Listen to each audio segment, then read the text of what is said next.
If you haven't been living under a cave, you might have noticed a big online debate regarding whether a certain black person lived in 16th century Paris. No, not Paris, but Japan, and if he was actually a historical figure there. What was his role during that period? Was he just a slave or a freaking badass samurai, the first non-Japanese person to ever hold that title? One group says that Yasuke was never a samurai but just a puppet for his feudal lord, Oda Nobunaga, to show off. Another group says that he was indeed a samurai, skilled in many Japanese arts of battle and war. A small group even claims that there never really was a black person called Yasuke living in feudal Japan. This debate and confusion started when the game publishing company Ubisoft released a trailer for one of its most awaited upcoming games, Assassin's Creed Shadows.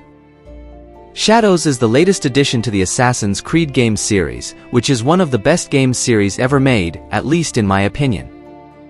However, when the game shifted from classic Assassin's Creed gameplay to an RPG style similar to The Witcher, the series started to lose its fanbase.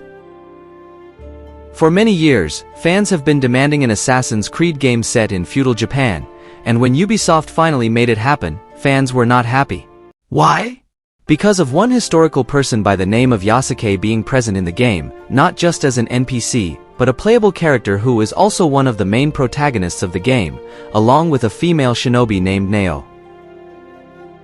When this trailer was released, all the complaints about the gameplay and Ubisoft's microtransactions faded away, and the focus shifted to their decision to make an African person a playable character in a game set in Japan. Some are calling the game woke and disrespectful to Japanese fans. But is their hate justified? Was Yasuke not really a samurai but just a slave who did nothing to influence Japanese history?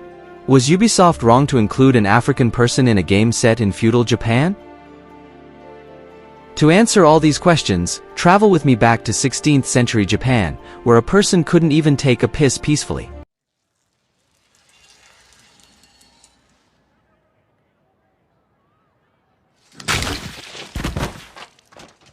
I'm just exaggerating, but there were constant wars and civil unrest between the states in Japan.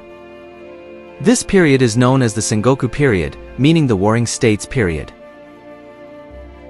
During this time, there were many opposing factions, each governed by a daimyo or lord.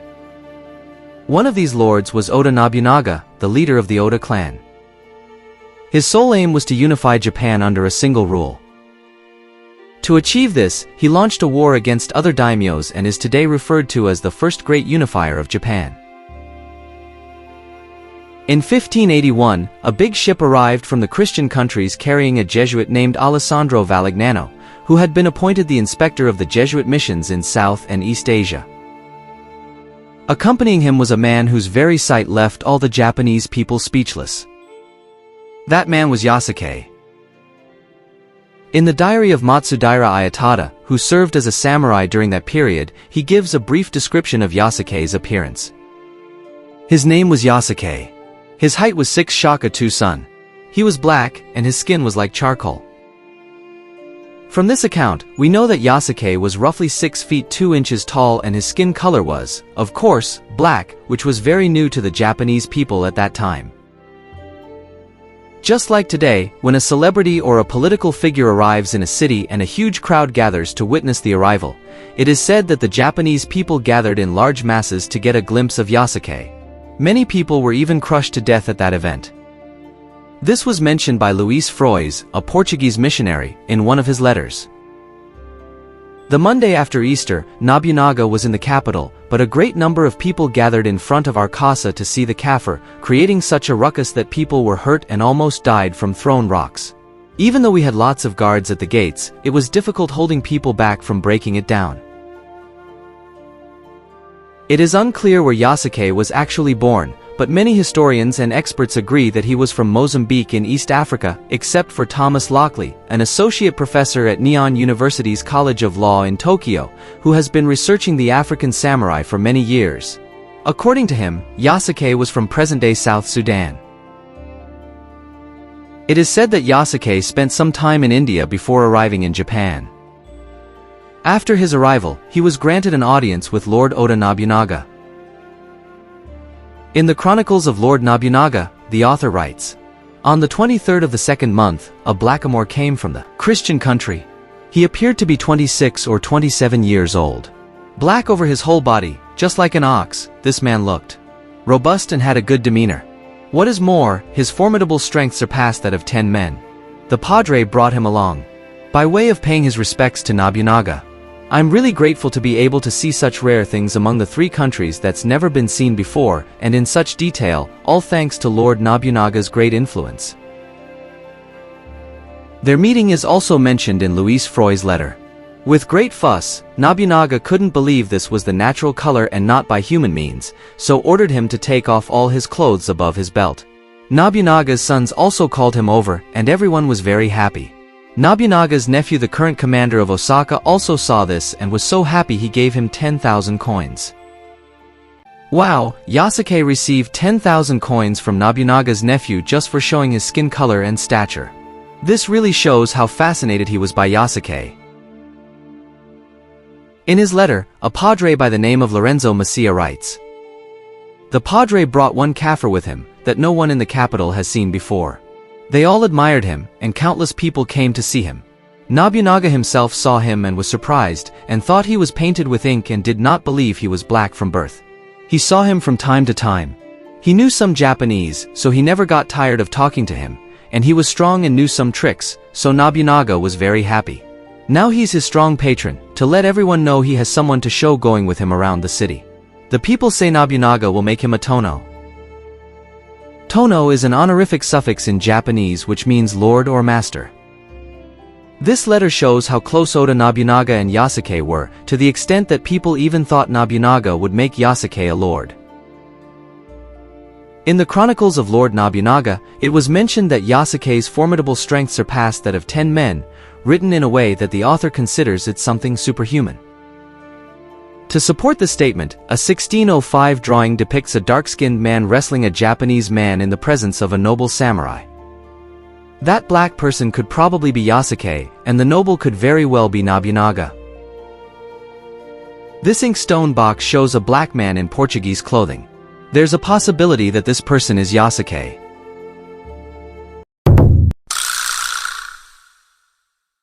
In June 1582, at the Honnō-ji Temple, the saddest event in Nobunaga's life occurred. His vassal, Akechi Mitsuhide, betrayed Nobunaga by attacking him with an army.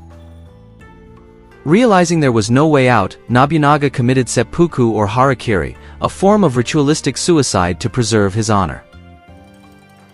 Yasuke was also present during this event. In the Louis Froy's report to the Jesuit Society, it was written that immediately after Nobunaga's death, Yasuke went to the mansion of Nobunaga's heir, Oda Nobunaga, to serve him next.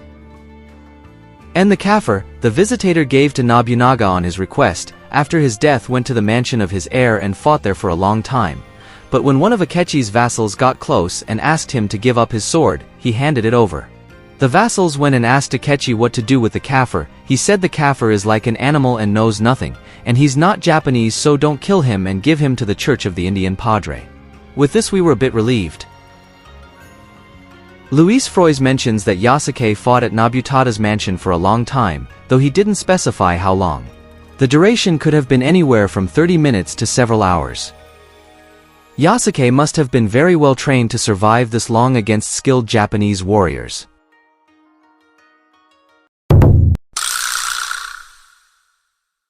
Now that we have found the answer to the question of whether Yasuke was a real person, let's try to find an answer to another important question that has been troubling many people's minds ever since the trailer for Assassin's Creed Shadows was released. Was Yasuke a samurai or not?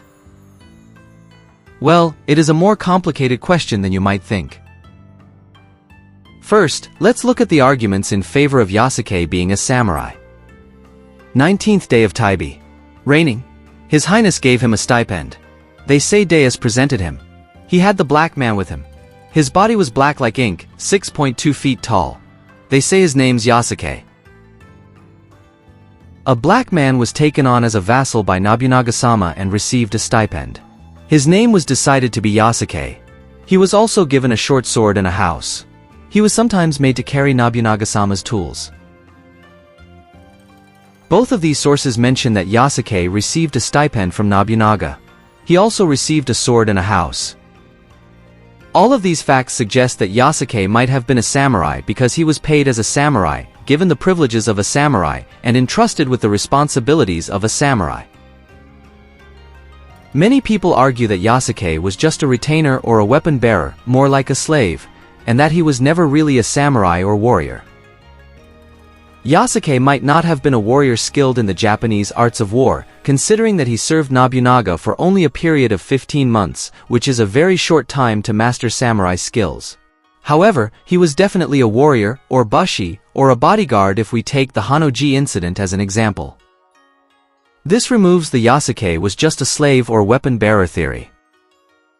A retainer could have also been a samurai, like a subordinate samurai who had less status compared to other superior samurai. Some people say that Yasuke didn't have a surname and that only those who had surnames could have been made samurai. Japan, during the Sengoku period, was not as socially rigid as you might think. The samurai was not a social class but a profession. Only a few decades after Yasuke's time, it became a social class. The Lord had the power to appoint whoever they liked as a samurai, and Lord Oda Nobunaga is said to have had a keen interest and desire for all things Western and new. Since Nobunaga was fascinated by Yasuke's strength and intelligence, he very well could have made Yasuke a samurai. However, it is worth noting that Yasuke was never explicitly mentioned as a samurai in any of the records. Remember when the vassals went and asked Akechi what to do with Yasuke, he said, "The kafir is like an animal and knows nothing, and he's not Japanese, so don't kill him." There's an argument that if Yasuke was a famous samurai, Akechi wouldn't have spared him and wouldn't have called him an animal who knows nothing. But the reason for sparing Yasuke and mocking him could have been because of the fact that he was not Japanese, which even Akechi explicitly states. Maybe Akechi didn't want to give Yasuke a warrior's or samurai's death by killing him. To conclude, the answer to whether Yasuke was really a samurai or not is that we don't really know. Though I'd say all the sources and records about Yasuke point towards him being a samurai or on his way to becoming one. But the answer really depends on your definition of what a samurai is and what his responsibilities should be.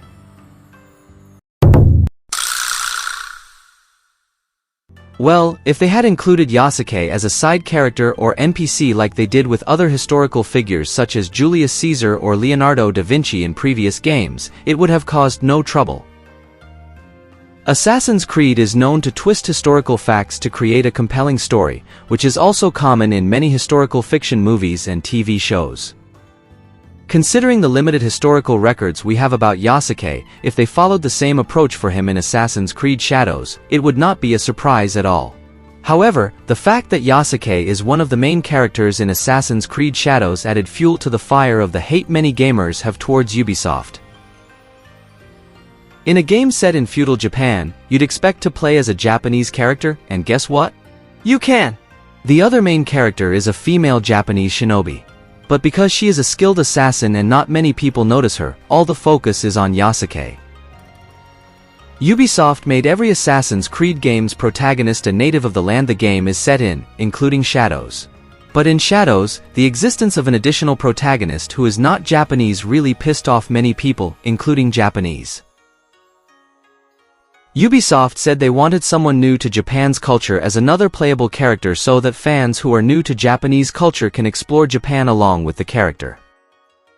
People say they could have easily gone with William Adams, who has more historical sources, and the fact that they chose Yasuke really shows that Ubisoft wanted to tick the inclusivity and representation boxes.